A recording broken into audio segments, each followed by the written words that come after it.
Chapter 7. Alcohol, Pharmacological Effects.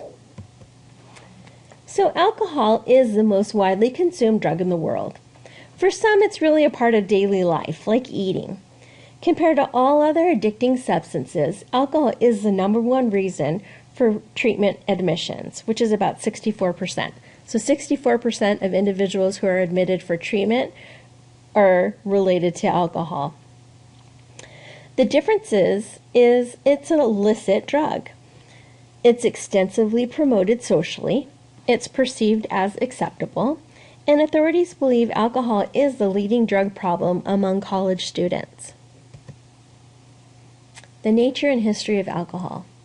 It has been a part of human culture since the beginning of recorded history.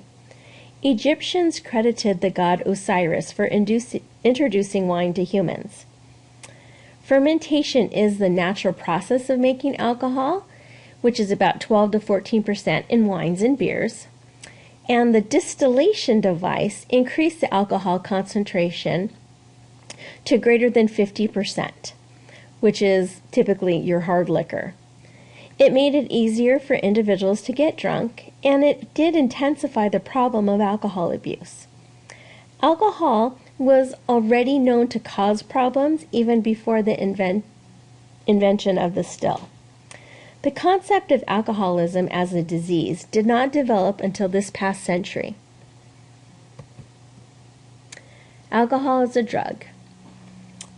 It's acceptable or an expected adjunct to celebrations and a method to relieve stress. The perception of alcohol as a social lubricant has led to misconceptions that it's a safe means of either promoting social interaction, bolstering confidence by repressing inhibitions, and strengthens extroversion. The need to be reminded is it is a drug because the use of alcohol is legal. The media promotes it as being safe as juice and soda because of the wide distribution and advertisement and sales, and a long tradition since 4000 BC. The impact of alcohol. The adverse pharmacological effects. Approximately 14 million cases of alcoholism do occur each year. More than 100,000 deaths occur each year due to alcohol. Approximately 50% of Americans will be involved in an alcohol-related traffic accident in their lifetime. And more than 2% of nighttime drivers have a blood alcohol level that is above the legal limit, which is 0.08 or higher.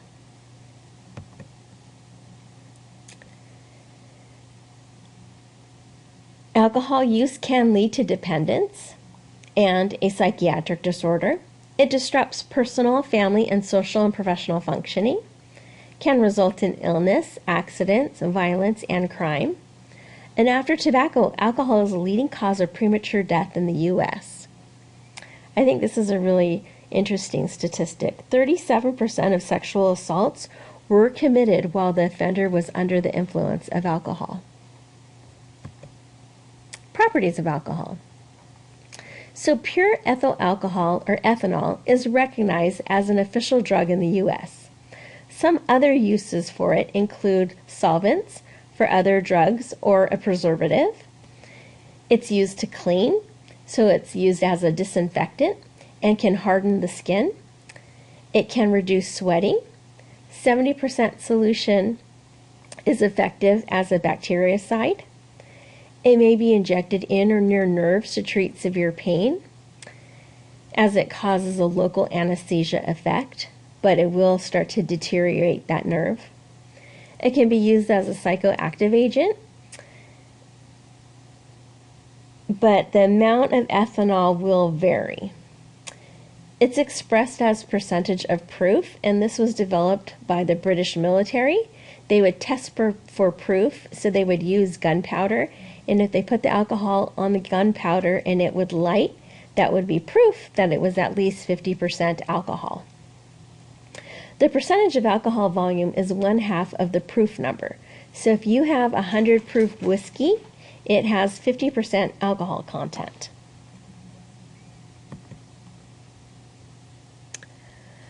So we'll just go through a few different types of alcohol with very high proof. This is one example. If you drink this, it's like drinking straight alcohol, and you will definitely have some liver damage after that night. So Everclear has a proof of 190, which means it's 95% alcohol. It is made in the US, and it was the first 190 proof alcohol to ever be bottled for consumers. This is something that is pretty popular among young drinkers because it's nearly tasteless, but it really smells like rubbing alcohol. Here's another example of a high proof alcohol. It's called Golden Grain. It also has a proof of 190 or 95% alcohol, and it is made in the US from the same makers as Everclear. And Golden Grain is the key ingredient in drinks with names like the Screaming Purple Jesus and Instant Death. Here's a shocker. It's illegal in many states, including California. 151 Bacardi. So everyone has heard of this. It is made in Puerto Rico, and it's listed as a must-have in subarctic survival. The light brown 151 is used often in more moderate climates in drinks such as pina coladas or fiery drinks like the Flaming Dr. Pepper.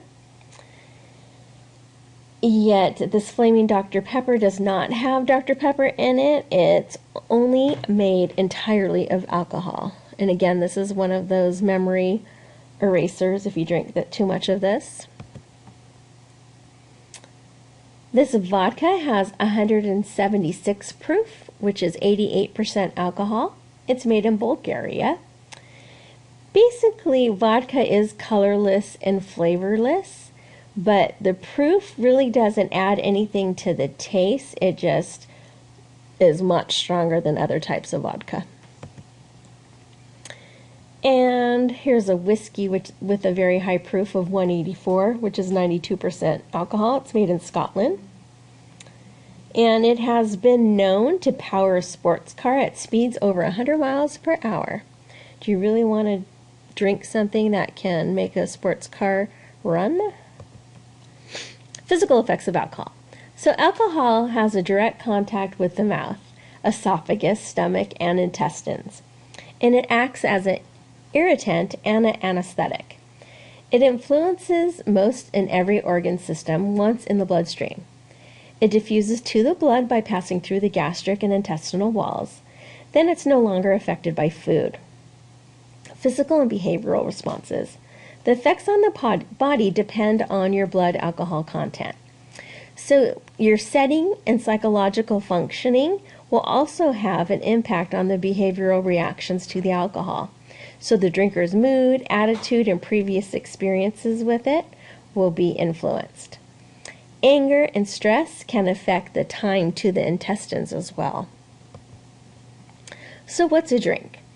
A 12-ounce can of beer is equal to a 5-ounce glass of wine, which is equal to a 1.5 ounce of a shot of any hard liquor. So these three are equivalent in terms of the amount of alcohol that it's in them. Mixed drinks usually have even more alcohol, and again, it's by volume. In order to keep your blood alcohol content the same, it's advised to drink 1 drink per hour. Blood alcohol concentrations. So the presence of food in your stomach will affect your blood alcohol concentration. Fatty foods, meat, and milk will slow down the absorption of the alcohol. Having a substantial meal can reduce your blood alcohol concentration peak by 50%. Diluting with water can slow absorption. But if you mix with carbonated drinks such as soda water or Coke, it can increase the absorption because it helps to empty the stomach faster. The rate of consumption. When large amounts are consumed in a short amount of time, your brain and organs are exposed to higher peak concentrations. Generally, the more alcohol you have, the greater absorption rate you have. Your body composition will also influence your blood alcohol concentration. The greater muscle mass you have, the lower blood alcohol content. And that's because you have more water for the alcohol to dissolve in.